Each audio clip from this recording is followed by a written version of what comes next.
어떤 암은 걸리면 엄청 이루말할 수 없는 통증이 있다고 들었거든요. 어떻습니까? 예, 암은 초기에는 전혀 아프지 않습니다. 그래서 진단이 늦게 되는 거죠. 암이 진행되면 정상 조직을 압박하게 되니까 통증이 생깁니다. 특히 뼈 전이가 있으면 전이된 부분에 통증이 심하게 되는데 뼈는 감각신경이 많이 분포되어 있기 때문에 처음 암이 생긴 자리는 통증을 못 느끼고 모르고 있다가 이게 전이된 뼈 부위의 통증 때문에 정형외과 가기도 하고 신경외과 가기도 하고 거기서 처음 암을 원발암이라고 합니다.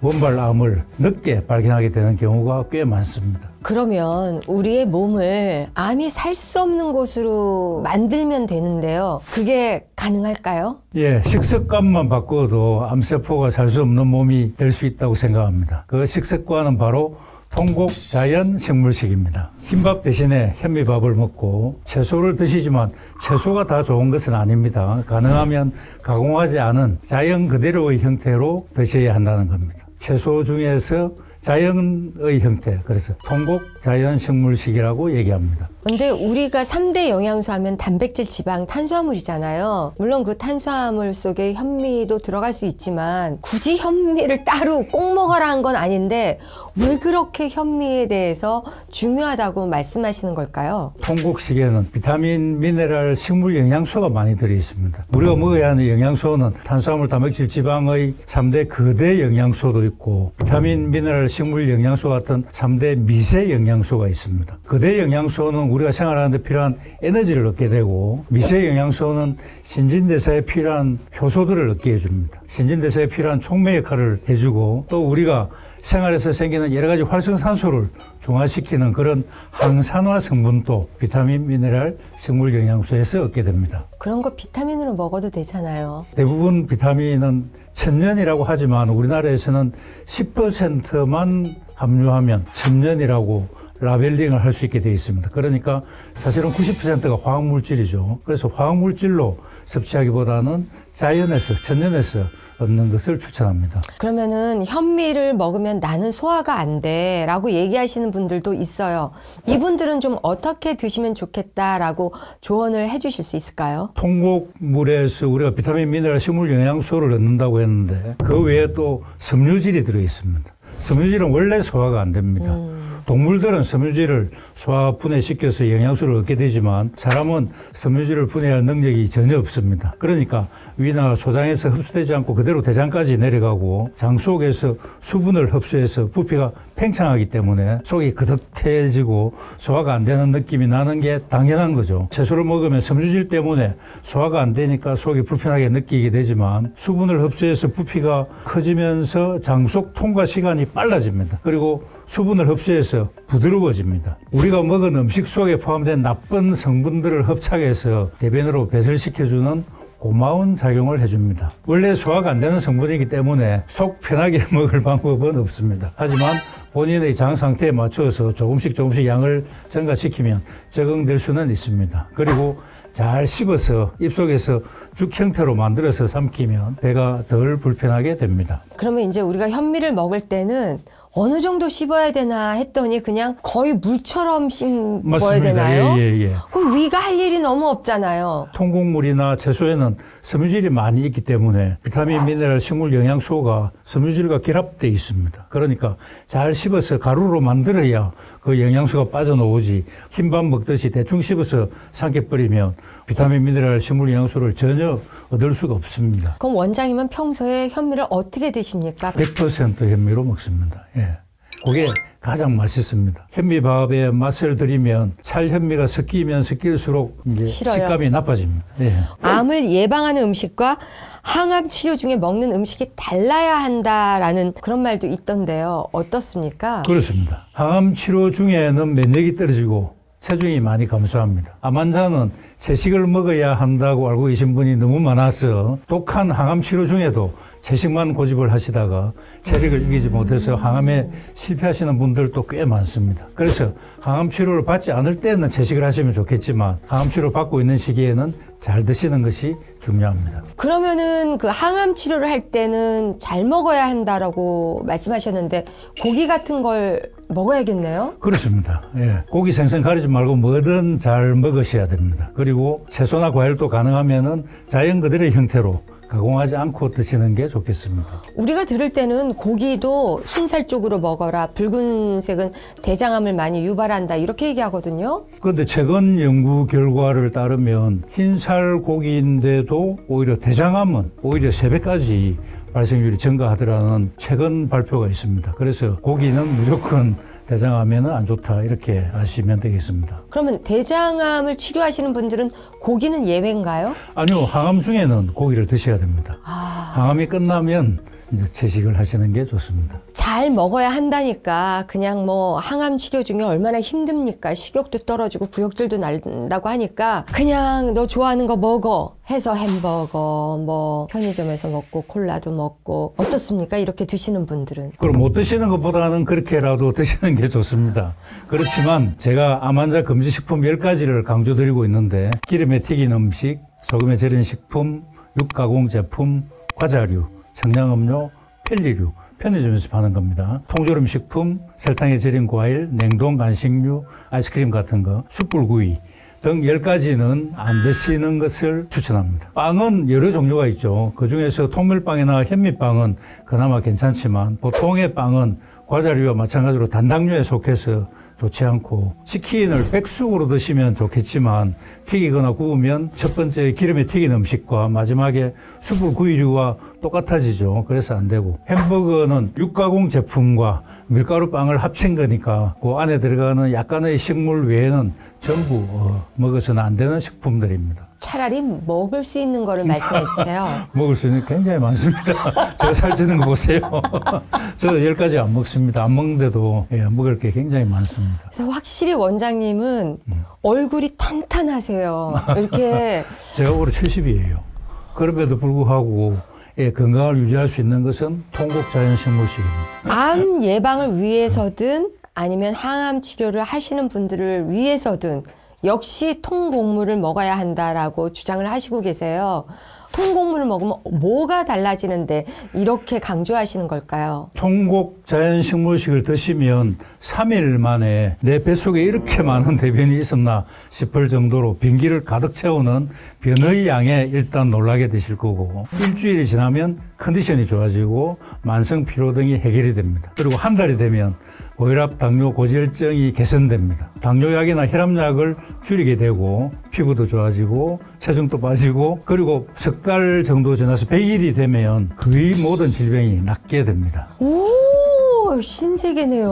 그렇습니다. 저는 그냥 유산균을 하나를 먹다 안 되니까 2알 먹고 3알 먹고 8알까지 먹고 있었는데 어머나 압력밥솥을 또 사야 되나. 밥솥 있죠. 저당 밥솥 있죠.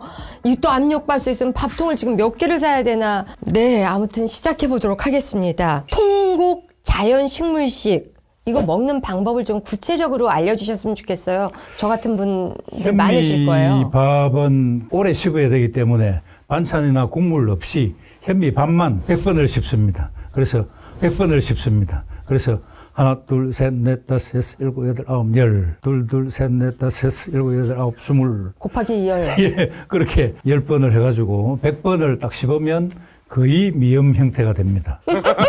저희 남편더러 좀 오래 씹으라 그러면 씹을 게 있어야지. 이게 씹으면서 이제 뒤로 넘어가는 게 문제인데 어떻게 막아서 100번을 씹나요? 그게 이제 습관이죠. 예, 습관입니다. 저도 100번을 씹지만 10번쯤 씹었을 때 삼키고 싶은 욕구가 올라옵니다. 그렇지만 참고 100번을 씹고 삼키도록 그렇게 해야 그러면 됩니다. 한 끼 식사를 하시는데 얼마나 걸리나요?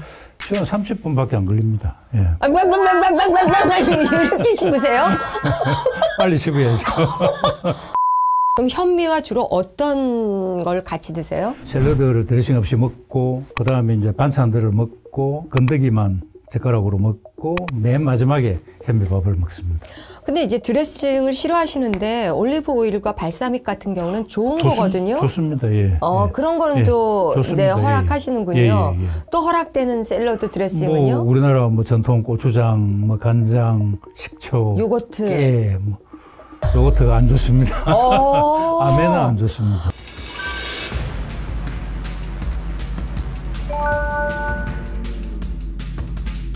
예방하기 살기 위해서 피해야 하는 음식은 어떤 걸까요? 특히 탄 음식, 우리나라 사람들이 숯불구이를 너무 좋아하시기 때문에 요거는 1군 발암물질이 만들어지죠. 미국 사람들이 바베큐 더 많이 합니다. 우리나라 젊은 사람들이 미국 사람들 평균보다도 고기를 훨씬 많이 먹습니다. 예, 그게 문제예요. 그리고 그 다음에는 햄, 베이컨, 소세지 같은 가공육류, 이것도 아질산 나트륨 때문에 1군 발암물질입니다. 그 다음 세 번째는 도넛입니다. 도넛은 튀김이고 설탕까지 첨가되죠. 도넛은 미국에서 5대 발암식품 중에 하나로 도넛을 꼽았을 정도로 굉장히 안 좋습니다. 마지막 네 번째로 제가 소금을 꼽고 싶습니다.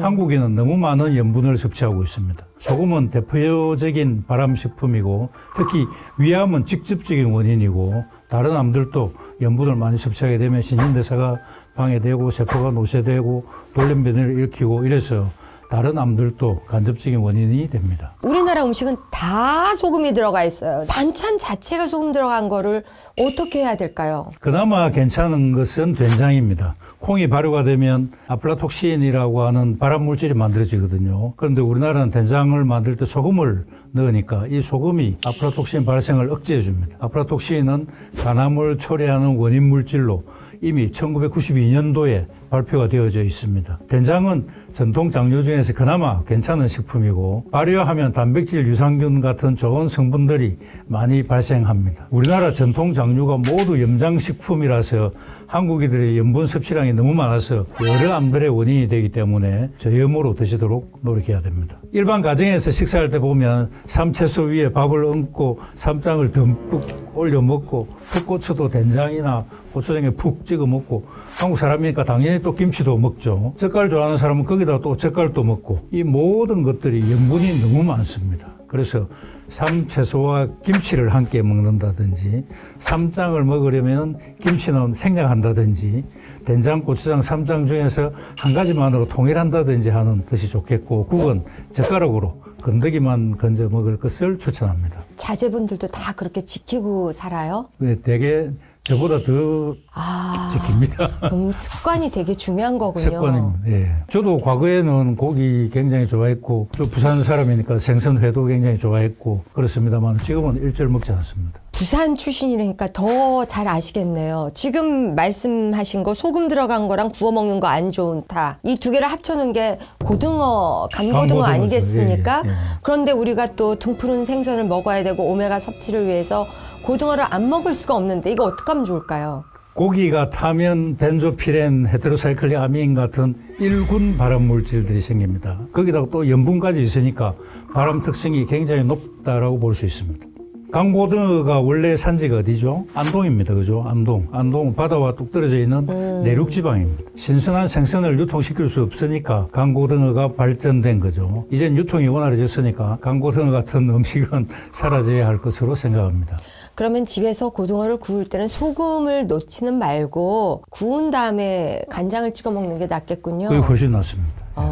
그러면 고기는 어떻게 드시는 거예요? 원장님께서는 일본 사람들처럼 쪄 드시나요? 아니요, 저도 이제 그 모임이 많으니까 모임 가면 어쩔 수 없이 바베큐를 먹죠. 예, 먹지만 먹기 전에 이제 채소를 많이 먹고 항상 3회 사서 먹고 그렇게 해서 채소는 방어작용을 해줍니다. 나쁜 음식이 들어오는 걸 방어해줍니다. 그래서 방어 기전과 함께 그렇게 먹습니다. 댁에서는 어떻게 드세요? 그 단백질을?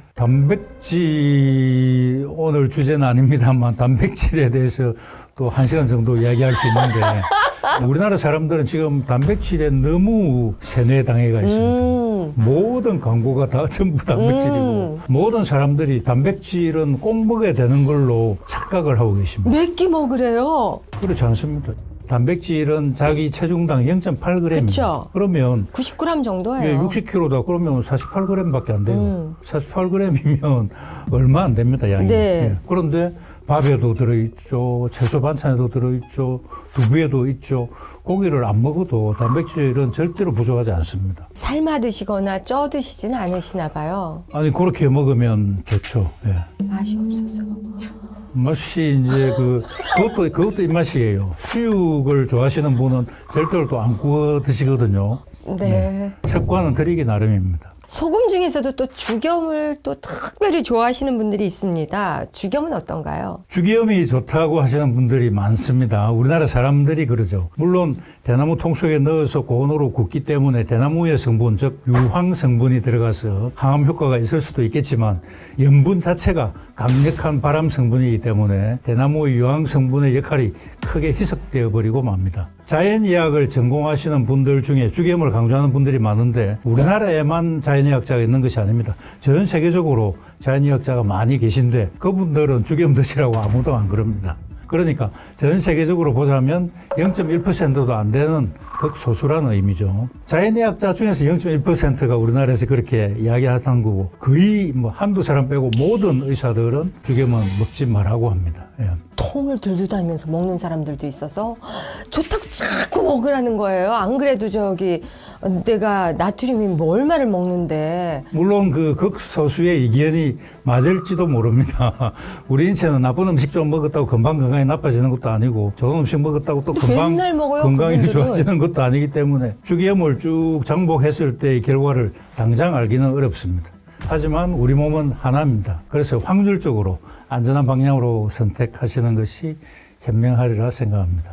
암 치료 10년 만에 깨달은 의외의 암 유발하는 음식이 있다고 하셨거든요. 예, 그게 우유입니다. 우유는 대표적인 건강식품으로 많은 분들이 즐겨 드시고 있죠. 그리고 또 아이들이 건강을 위해서도 많이 마십니다. 그런데 우유가 암을 초래한다는 논문이 너무 많이 나오고 있습니다. 우유 속의 단백질이 암을 초래한다는 게 1992년도에 미국 코넬 대학교의 콜린 캠벨 교수라고 전 세계적으로 가장 유명하신 영양학자신데 그분이 발표한 논문이 최초의 논문이고 그 이후에도 석유화학공업이 계속 발전하면서 화학물질들이 많이 생산되어서 우유를 만들 때 젖소의 사료나 또 환경 개선을 위해서 여러 가지 항생제, 살충제, 소독제 이런 걸 많이 쓰게 되죠. 이 모든 것들이 화학물질들이 우유 속에 들어가기 때문에 건강에 좋지 않습니다. 그리고 우유의 섭취량과 암 발생률이 그대로 정비례하는 결과를 보이는 임상 논문도 많이 발표되어져 있습니다. 우리가 지중해 식단 하면은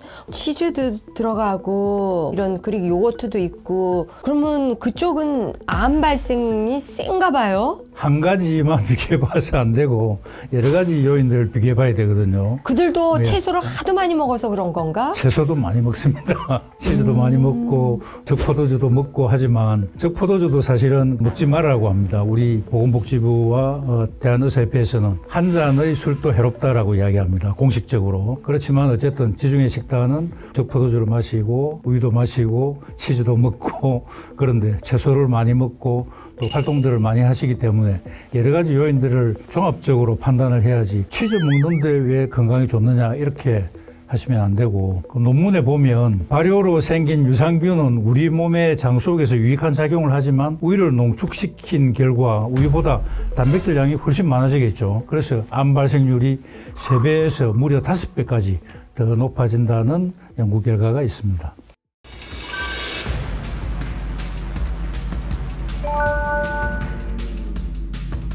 흔히 암은 유전적 요인이 강하다고 생각을 해서 집안 내력에 암 환자가 없으면 굉장히 안심하는 분들도 계십니다. 어떤가요? 그렇지 않습니다. 세계보건기구에서 발표한 암의 원인을 보면 유전적인 요인은 5 내지 10%밖에 안 되고 90에서 95%는 환경적인 요인이라고 얘기하고 있습니다. 근데 막상 병원에 가면 가족력 다 하고 심각한 얼굴로 쳐다보고 안젤리나 졸리도 그 어머니가 유방암이었다고 멀쩡한 가슴에 이제 미리 수술을 하고 그러잖아요.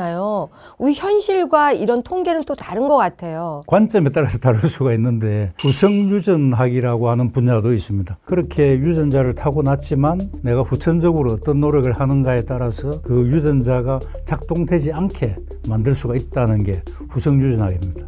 그리고 안젤리나 졸리가 브라카 유전자가 있지만 유방 자르고 난소도 드러내고 했지만 그렇게 하지 않고 채식을 하고 적절한 운동을 하고 이랬다면 유방암 발생률은 거의 비슷하다고 발표되어져 있습니다. 유전적 요인이 5에서 10%밖에 안 되고 환경적인 요인이 중요하다 하셨는데 그럼 환경적인 요인은 어떤 걸 들 수 있을까요? 그 WHO에서 이야기하기로는 1위는 잘못된 먹거리가 30에서 35%고 2위는 흡연입니다.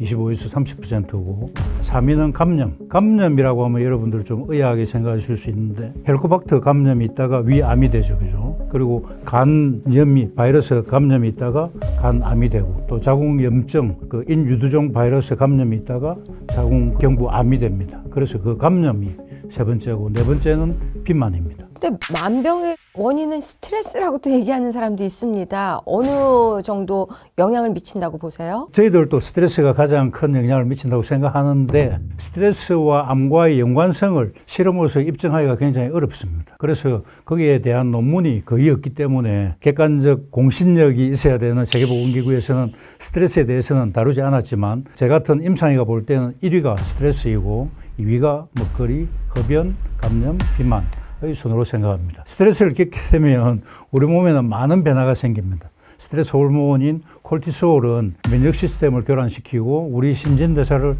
헝클어 놓고 활성산소를 많이 만들어서 암을 초래하게 됩니다. 이런 이야기를 합니다. 담배를 피지 말아야지 이러면서 스트레스를 받고 있는 것과 반대쯤이야 어때? 세상이 이렇게 행복한 걸 어떤 것이 낫냐? 예, 제 의사 친구들도 그러면서 담배 피우는 애들이 많은데 그럼에도 불구하고 피우는 사람이 훨씬 건강이 좋지 않다. 과학적으로 입증되어 있습니다. 네. 교수님은 처음부터 담배도 안 피셨죠? 아니요. 저는 2000년 1월 1일부터 끊었습니다. 아, 밀레니엄 베이비. 그래서 한 번도 암에 안 걸리신 거죠? 암은 안 걸렸습니다만은 제가 중간에 암 유전자 검사를 해봤었는데 그때 암 유전자가 10개가 나왔어요. 그 전까지는 저도 고기 잘 먹고 뭐 술도 많이 마시고 했었는데 그때부터 앞뜨거라 해가지고 굉장히 이제 이 자연요법을 열심히 했고 고기 생선 다 끊었고 술 담배 끊고 다시 검사를 해보니까 암 유전자가 싹 다 없어졌어요. 네. 고기 생선을 끊고 그럼 두부만 드세요? 두부도 거의 안 먹습니다. 그럼 어떤 식으로 단백질을? 현미밥에 가장 단백질이 많고 예. 네. 채소에도 단백질이 많은 음식이 굉장히 많습니다. 그럼 거의 채식주의자시군요. 채식주의자는 아닙니다. 그걸 이제 전문 용어로 플렉시테리언이라고 하는데. 아, 예. 이랬다 저랬다 하는 예, 이랬다 사람들. 저랬다. 예. 제 혼자 있을 때는 채식을 하고 이제 모임에 가면 고기도 먹고 예, 그런 플렉시테리언입니다.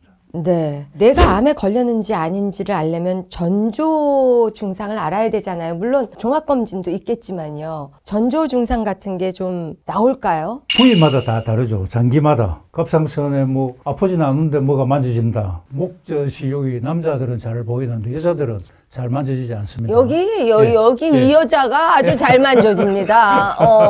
요 목젖 밑에 갑상선이 있거든요.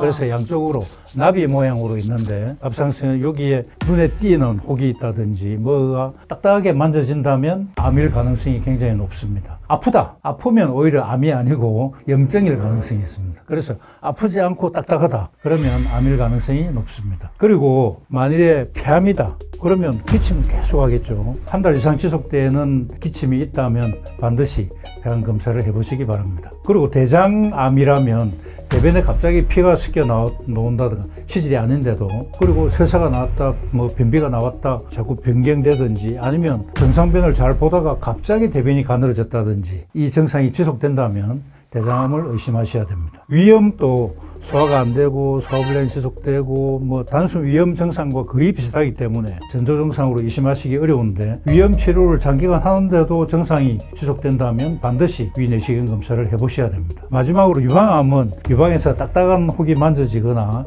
겨드랑이에 만져지는 혹이 있다면 검사 받아보셔야 합니다. 아는 언니가 난소암으로 판명이 나서 얼마 전에 수술을 했는데요. 정말 전조 증상이 없다가 복수차하고 식사를 못하니까 원발을 찾는다고 뭐 며칠 동안 시간을 보내다가 거의 그런 거는 나타나면 2기, 3기 되더라고요. 그런 부분은 사기일 가능성이 높습니다. 복수가 찼다는 말은 난소에서 이제 복강으로 전이가 됐다는 말이거든요. 네, 전이 됐어요. 사기입니다. 예. 아니 그러면 전조 증상도 없다가 너무 늦게 하는데 이거 뭐 어떻게 해야 되나 싶어요. 검진에서도 잘 안 나오는 것들이 있나 봐요. 예, 암이 옛날부터 있었겠죠, 그죠? 암이 어느 날 갑자기 생기지는 않습니다. 암이 계속 자라오는데 우리가 발견을 못한 거거든요. CT나 MRI에 발견이 되려면 1cm 전후가 되어야 발견이 됩니다. 그러니까 그 전에는 암은 분명히 존재했지만 아무리 비싼 돈 주고 정밀 검진을 해봐도 안 나오는 거죠. CT에서 발견이 안 되니까. 그래서 이제 지나서 만일 암을 진단받아서 다시 옛날의 사진을 복기를 해보면 여기 뭐 이상한 게 하나 있네. 그 정도죠. 예, 우리가 암이라고 진단 내리기가 굉장히 어렵습니다. 뭐 언젠가는 처음에는 한 개였겠죠. 세포가 한 개가 2개, 4개, 8개, 16개, 2배씩 크는데 2배씩 크는데 걸리는 시간이 평균 3개월입니다. 정밀 검진을 받았을 때 만일에 뭐 0.5cm였다 그러면 CT상에 암이라고 알기가 거의 불가능합니다. 그래서 이상 없다라고 했겠죠. 그런데 석 달 뒤면 1cm고 또 석 달 뒤면 2cm고 또 그 석 달 뒤 9개월째는 4cm고 1년 뒤에는 8cm죠. 굉장히 큽니다. 불과 1년 만에 그렇게 암이 돼버리죠. 그래서 정밀 검진을 했는데도 불구하고 나중에 늦게 암이 갑작스럽게 찾아오는 그 이유가 암이 계속 성장을 하는데 1cm 되기 전에는 발견하기 어렵다. 그게 이제 큰 맹점이죠. 저는 0.4cm였습니다. 예, 갑상선은 예외입니다. 갑상선하고 위암은 예외입니다. 위암은 또 내시경으로 직접 보니까 그거보다 더 작을 때도 발견되고. 그럼 대장도 내시경으로 보잖아요. 그런데 굉장히 어렵습니다. 대장은 아무리 자기가 대장청결 요법을 하더라도 잡티들이 많이 있기 때문에 깨끗하게 발견하기가 어려운데 갑상선은 바로 눈으로 볼 수 있고 초음파로도 확인할 수 있고 이러니까 조기 발견할 수 있지만 일반적인 암들은 1cm 되기 전에는 발견하기가 굉장히 어렵습니다. 착한 암, 뭐 거북이 암이라고 하는데 뭐 그 정도는 있어도 되는데 너무 의학이 발전해서 너무 작은 암까지 발견하고 있다라는 의견도 있어요. 맞습니다. 예. 갑상선 암이 발견되었을 때 가만히 둔 경우와 수술을 했을 경우에 10년 생존율 비교했는데 똑같아요. 예. 그래서 너무 빨리 발견할 필요는 없다. 주변에서 이런 얘기예요. 하루에도 많은 암세포에 우리가 노출이 되는데 내 면역이나 내 상황에 따라서 그 암이 정착해서 클 수도 있고 못 이겨서 나갈 수도 있다. 그게 맞을까요? 예, 그렇죠. 모든 사람들이 하루에 수천 개의 암세포가 생기고 있습니다. 그렇지만 우리의 면역 시스템이 잘 작동을 해가지고 이걸 다 처리를 해주니까 암 환자가 되지 않는데 면역 시스템에 문제가 있다면 암은 계속 자라게 되겠죠. 그죠? 그래서 아까 말씀드린 것처럼 1cm쯤 됐을 때 우리가 진단을 하게 되지만 사실은 암은 그 전부터 몇 년간 계속 자라온 거죠. 암이 걸려도 젊은 사람들이 회복도 빠를 수도 있지만 암이 막 부쩍부쩍 크더라고요. 맞습니다. 예. 젊은 사람들은 신진대사가 굉장히 빠르기 때문에 병의 진행도 또 빠릅니다. 회복력도 좋겠지만 병의 악화 속도도 굉장히 빠릅니다. 그러면 어떻게 좀 조언을 해 주십시오.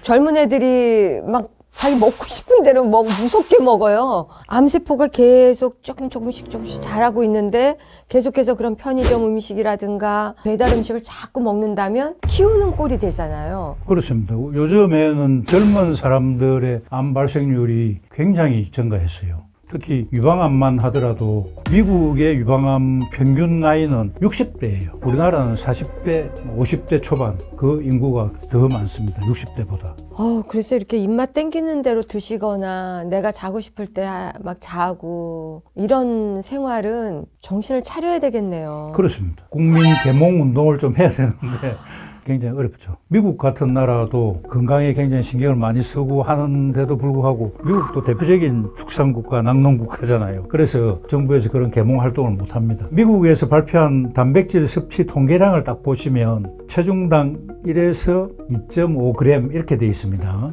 2.5g 같으면 굉장히 많습니다. 그런데 1부터예요. 1부터 2.5까지예요. 그러면 보는 사람에 따라서 2.5g 먹어야 되구나, 고기 많이 먹어야 되겠네 생각하는 사람도 있지만 저희 같은 사람은 1g. 미국도 1이구나, 미국도 1, 예. 적게 먹으라 하구나. 그 통계를 잘 읽으셔야 돼요. 네. 예. 그 사람들도 양심은 있기 때문에 범위를 넓게 해놨어요. 산업 때문에 0.8로 먹으라 이렇게 이야기하기는 어렵지만 양심이 있으니까 1에서 2.5 이렇게 넓은 범위로 딱 발표를 해놨죠. 왜냐면 2.5는 막 이렇게 막 근육 키우는 사람들은 또 2.5 근육 키우는 먹어야겠죠. 사람 많이 먹으라고 하지만 많이 먹는다고 무조건 그게 근육이 되는 것이 아니고 오히려 단백질이 분해 배출되는 데 있어서 간과 콩팥이 굉장히 힘들죠. 혹사를 당하게 됩니다.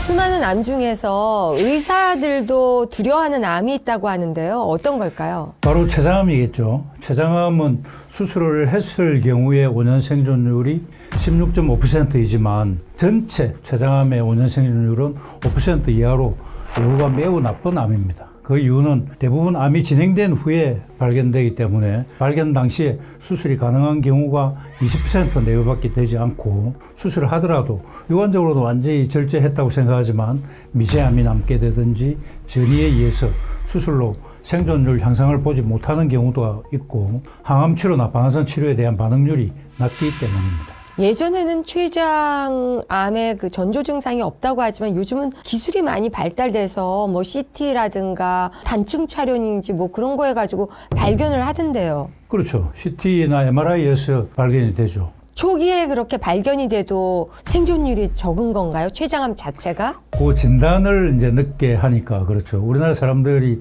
50세 이상은 국가에서 다 암 검진을 2년마다 하도록 그렇게 안내를 하는데도 불구하고 안 하시는 분이 수두룩하거든요. 네. 그리고 췌장암은 불행히도 국가암검진 항목에 포함되어 있지 않습니다. 그러니까 만일에 췌장암 가족력이 있다든지 평소에 뭐 고기를 많이 드시고 술을 많이 드시고 그런 분들은 한번 복부 CT를 해보셔야 되거든요. 그런데 진단은 굉장히 쉬운데 간단한데 안 하시죠, 사람들이. 아유, 술 몇 번 드실 돈으로 꼭 하셔야 될 것 같습니다. 그렇죠. 췌장암이 증상이 별로 없다 보니까 이제 걸리고 난 다음엔 너무 늦어지는 경우가 있는데요. 저 아는 분도 허리가 그렇게 아파서 이게 디스크 쪽의 문제인가를 한참 찾다가 췌장암이 발견된 거거든요. 전조 증상이 진짜 이렇게 없나요? 거의 없는데 소화장애나 식욕감퇴가 계속 될 때에도 이게 췌장암의 신호일 수도 있습니다. 췌장에서 아밀라제, 리파제 같은 소화효소가 분비가 되는데 췌장의 이상으로 이들 소화효소의 분비가 떨어지면 소화가 잘 안 되겠죠. 그리고 아까 말씀하신 것처럼 누웠을 때 느껴지는 허리 통증이 있다면 췌장은 위, 우리 밥통 위 뒤쪽에 네. 그리고 척추의 앞에 위치하거든요. 그래서 췌장에 이상이 있는 경우에 똑바로 누워있을 때 등 쪽에서 통증이 나타날 수 있습니다. 또한 통증이 있는데 배에서 만졌을 때는 아무런 뭐 통증이 느껴지지 않는다면 췌장암일 가능성이 굉장히 높아지겠죠. 그리고 췌장암으로 인슐린 분비가 떨어지니까 당뇨 증상이 생기겠죠. 특별한 원인 없이 갑자기 당뇨가 생겼을 때 췌장암을 의심해 보셔야 되고, 그리고 췌장이 가운데서부터 두부, 몸통, 꼬리부 이렇게 세 부분으로 나누는데 두부에 췌장암이 있을 때는 담즙이 놓는 담관을 압박을 해서 황달이 될 수가 있죠. 그러면 통증도 없는데 황달이 갑자기 생겨가지고 간에 이상인가 해서 갔는데 검사를 해보니까 췌장암으로 나오는 그런 경우도 있습니다. 그리고 1986년에서 2002년 사이에 치과의사들을 상대로 치주질환 여부와 췌장암과의 상관관계를 분석한 연구가 있었는데 이것을 보면 치주질환이 있는 남성은 잇몸이 건강한 남성에 비해서 췌장암에 걸릴 확률이 63%나 증가한 것으로 나타났습니다. 특히 4년 이내에 발치가 필요했던 경우에는 췌장암에 걸릴 위험이 더 높았고 흡연하지 않더라도 잇몸 질환이 있는 경우에 췌장암에 걸릴 위험이 2배나 높았다고 합니다. 연구진은 구강 내 세균이 만드는 발암 화합물이나 염증이 영향을 미쳤을 것으로 추정했고 잇몸 질환이 있는 남성에서 염증 수치인 CRP 수치가 더 높은 것을 지적했습니다. 췌장에 황달도 오고 허리도 좀 아프고 이런 경우가 있을 때 복부 CT를 하면 된다고 했는데 그 방법이 제일 좋을까요? 가장 간단히 볼 수 있는 방법은 초음파입니다. 그런데 이제 체중이 마르신 분들은 초음파로 잘 볼 수 있지만 몸집이 크거나 내장 비만이 있는 분들은 초음파로 검사하기 힘듭니다. 췌장 주위에 내장 지방층이 두껍게 덮여 있고 췌장이 위, 십이지장, 소장, 대장, 간, 비장 등에 둘러싸여 있어서 암을 발견해내기 어렵습니다. 그래서 비만인 분들은 정확한 진단을 위해서 복부 CT 촬영을 권고드립니다. 복부 CT 검사 시에 조영제 넣는 것 때문에 많이들 꺼리시는데 뚜렷한 증상이 있다면 조영정강 복부 CT는 한 번쯤 찍어보는 것도 나쁘지 않으리라고 생각합니다. 특히 50대 이상이시고 췌장암 가족력이 있고 술, 담배를 즐겨 하신다면 한 번은 찍어보시길 강력히 권장합니다. 이렇게 병원에서 이런 검사를 맡을 때 어떻게 오셨어요? 아, 췌장암인가 해서 제가 걱정이 돼서 와서 찍었습니다. 그럼 돈이 엄청 비싼 거고요. 누우면 여기가 아프고 여기 소화가 좀 안 되는 것 같고 그럼 또 가격이 싸진다고 하는데 이 말이 사실일까요? 무슨 의미인지 모르겠어요. 네. 복부 CT는 많이 비싸요? 이제 보험이 되느냐 안 되느냐에 따라서 차이가 네. 크겠죠. 그래서 보험을 시켜줄 수 있느냐 아니냐 그 말씀을 하신 것 같습니다. 네. 안 되면 한 얼마짜리인데 우리나라의 국가 검진에도 빠져 있고 그걸 미루다가 췌장암으로 가는 그런 경우가 있다 보니까 얼마 정도나 되는데 겁들을 먹고 안 가시는 건지. 이제 우리나라는 그 병원이 여러 단계가 있죠. 의원, 병원, 종합병원, 상급 종합병원이 있는데 상급 종합병원의 장비들은 굉장히 비싸고 그래서 수가가 굉장히 비싸고 의원급의 장비는 또 가격도 싸고 또 수가도 싸고 그렇죠. 그럼 무슨 과를 가서 췌장 검사를 하면 될까요? 내과죠. 일단은 내과, 소화기 내과죠. 예. 네. 췌장암은 또 췌장의 어디 부위에 생기느냐에 따라서 영향이 크다고 하는데요. 그게 무슨 말이에요? 이 췌장은 세 부분으로 나눕니다. 한가운데 쪽에 이제 두부, 췌장의 두부, 머리, 그리고 몸통, 체부, 꼬리, 이제 미부가 있는데 이 두부에 생기면 간, 담도, 담낭 등과 가깝기 때문에 담적 흐름을 방해해서 황달이 생기겠죠. 그래서 족이 진단될 수도 있습니다. 그렇지만 주변에 장기가 많기 때문에 예후는 그다지 좋지는 않습니다. 빨리 발견해도. 반면에 체부나 미부에 생긴 암은 증상이 늦게까지 거의 없거나 애매해서 병이 꽤 진행된 후에 발견되는 경우도 많지만 아주 늦게 발견되지만 않는다면 수술로 잘라내기가 용이해서 두부 쪽보다는 경과가 더 좋을 가능성이 많습니다. 췌장암이라는 것은 췌장이 많이 혹사되면은 생기는 건가요? 그럴 가능성이 높습니다. 예.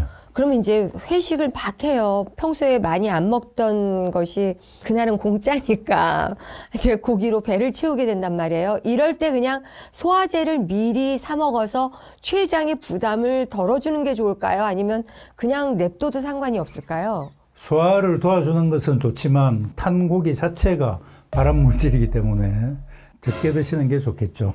아, 네. 그럼 삶은 고기는 괜찮은 거죠? 삶은 고기는 덜 하죠. 예. 그런데 고기 자체가, 적색 고기 자체가 2군 A 발암 물질입니다. 2군 A. 1군은 이제 흡연과 같은 등급인데 탄 고기, 육 가공품, 햄, 소시지, 베이컨, 그 1군 발암 물질이고 적색 고기, 소, 돼지, 양 같은 고기는 2군 A 발암 물질입니다. 그러면 부대찌개 같은 건 전혀 안 드시죠? 원장님은? 즐기지는 않습니다. 네. 췌장암에 걸리지 않기 위해서 어떤 노력을 해야 할까요? 역시나 식습관 관리가 중요합니다. 반드시 끊어야 하시는 음식들을 알려드리겠습니다. 첫 번째는 기름에 튀긴 탄수화물입니다. 무엇이 떠오르시나요? 감자튀김이죠. 아. 감자튀김, 도넛, 스낵, 당이 많고 기름에 튀긴 음식들은 근데 우리나라 전 같은 건 기름에 튀기진 않지만 지글지글 하거든요. 그것 똑같습니다. 예, 그것도 안 좋죠. 아, 장마철에 부침개를 못 먹는다니요? 드셔도 됩니다. 한 달에 한 번만 드시면 됩니다. 네. 그 기름에 튀긴 음식들은 췌장에 계속적으로 부담을 주고 염증을 일으키게 됩니다. 그 염증이 결국 암으로 진행하게 되겠죠. 두 번째는 포화지방이 많은 소, 돼지, 양 같은 붉은 고기입니다. 특히 우리나라 사람들은 근육 속에 기름이 자글자글하게 끼어있는 고기를 마블링이 좋다고 하면서 특등육으로 치죠. 포화지방이 많기 때문에 소화하기 힘들어서 췌장에 계속적으로 무리를 줍니다. 세 번째는 술입니다.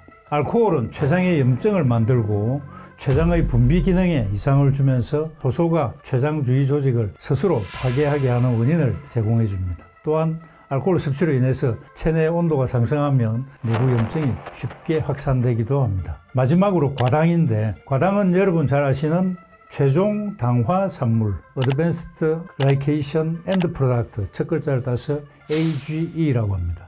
AGE를 만들어서 성인병도 유발하고 혈관이나 장기에 붙어서 염증을 초래합니다. 또 과당은 활성산소를 만들어서 여러 장기에 손상을 주는데 만성 췌장염을 일으키고 방치되면 췌장암으로 진행하게 됩니다. 지금 과당은 만든 건가요? 아니면 과일에서 나오는 당이라 과일도 포함되는 건가요? 똑같습니다. 예.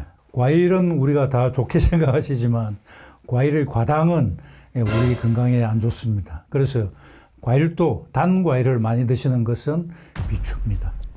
세상에 우리는 브릭스 몇 개 넘어가야 이게 상품이구나 그렇죠. 이래가지고 또 샀었는데 맛없는 과일만 좀 찾아 맛없는 먹어야 과일이 되나요? 건강에 더 좋습니다. 그게 또 싸기도 쌉니다. 쌉니다. 예. 그렇군요. 지금 여기 뭐 녹화하면서 술입니다. 그러면 어쩌라고 표정이 어쩌라고 듣고 참 절망하시는 분들도 있는데요. 한꺼번에 끊을 수는 없겠지만 조금씩 좀 줄인다든가 어떤 기술적인 노하우가 있으시겠죠, 원장님? 예, 한 달에 한 번. 예. 한 달에 한 번 10가지를 돌아가면서 먹는 겁니까? 한 달에 한 번 이제 탈선하는 거죠. 예. 그걸 하루에 한꺼번에 아니면 열흘에 한 번씩 오늘은 도넛 먹고 오늘은 술을 먹고 이렇게 해야 되는 겁니까? 다 할 수는 없으니까. 예, 어떤 다 날 할 수 있어요. 예, 도넛을 먹었다. 그럼 한 달 동안 안 먹도록 노력을 해야죠.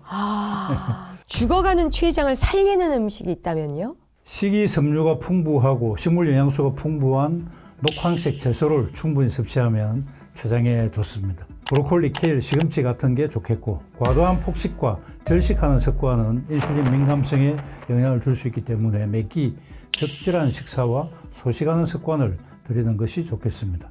식사할 때는 꼭꼭 잘 씹어서 삼키는 습관이 필요하겠습니다. 브로콜리 좋은 줄 아는데 우리 강아지만 좋아해요. 그래서 그 비싼 걸 강아지만 주로 먹어요. 맛이 없잖아요. 맛있는데요, 브로콜리가. 근데 이렇게 참 사람들은 맛있다 그러는데 저는 그렇게 브로콜리랑 친해지기가 어렵네요. 초고추장에 찍어 드셔보죠. 뭘로 해도 맛이 없어요. 그래서 파프리카는 참 맛있는데, 네. 식습관 외에 꼭 지켜야 할 생활 습관이 있다면요?